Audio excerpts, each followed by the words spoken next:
Hi, this is John Prasinos, Editorial Director of Investing Daily, with a video update from Monday, August 31st.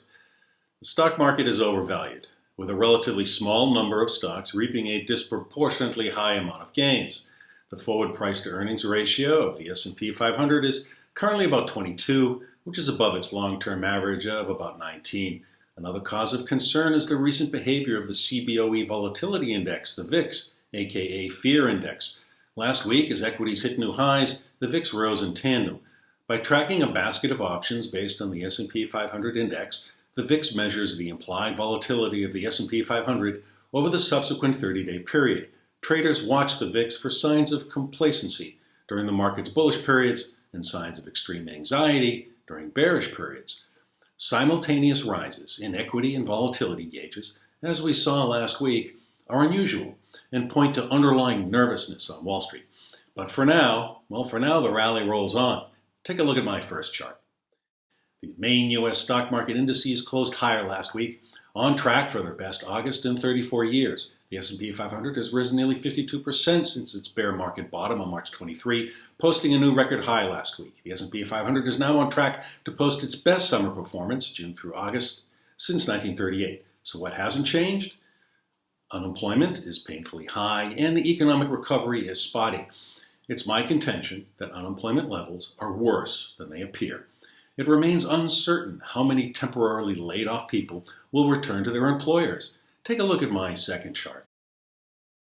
About 6 months after a record 6.9 million Americans filed for unemployment benefits in March, initial jobless claims continue to run above 1 million per week, which is higher than at any point during the Great Recession of 2008-2009. Historically, roughly 70% of workers on temporary furloughs return to their jobs. But this experience probably isn't applicable to the current situation. Supposedly temporary furloughs are showing signs of becoming permanent. In the post-COVID world, many of these jobs are likely to be replaced by robotics and automation. And that's a tailwind for tech stocks. Mega-cap technology stocks have outperformed during the coronavirus crisis, but they're overvalued and poised for a tumble. The greatest danger is the market cap weighted structure of the S&P 500, which heavily skews toward tech stocks. Apple holds the greatest weight in the index, comprising about 6.5%. Take a look at my third chart. This is Apple's phenomenal rise over the past 10 years. Last Friday, Apple shares closed at nearly $500. The Cupertino, California-based consumer tech giant has become the first company with a market cap of $2 trillion. Apple, Alphabet, Amazon, Facebook, and Microsoft comprise more than a fifth of the index's market value. These 5 tech giants, on average, have risen about 40% year-to-date, while the 495 other stocks in the index have collectively lost a few percentage points.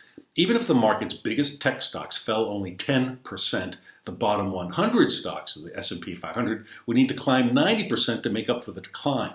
This disparity isn't sustainable and could pave the way for a market plunge. Does all of this mean that you shouldn't invest? Not at all.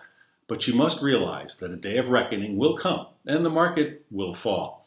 It's impossible to time these events. You need to increase your portfolio's exposure to other sectors and asset classes. The article that accompanies this video, it'll show you how. Well, that's it for now. As always, I welcome your feedback. Send your comments and questions to mailbag@investingdaily.com. In the meantime, stay invested and please stay safe.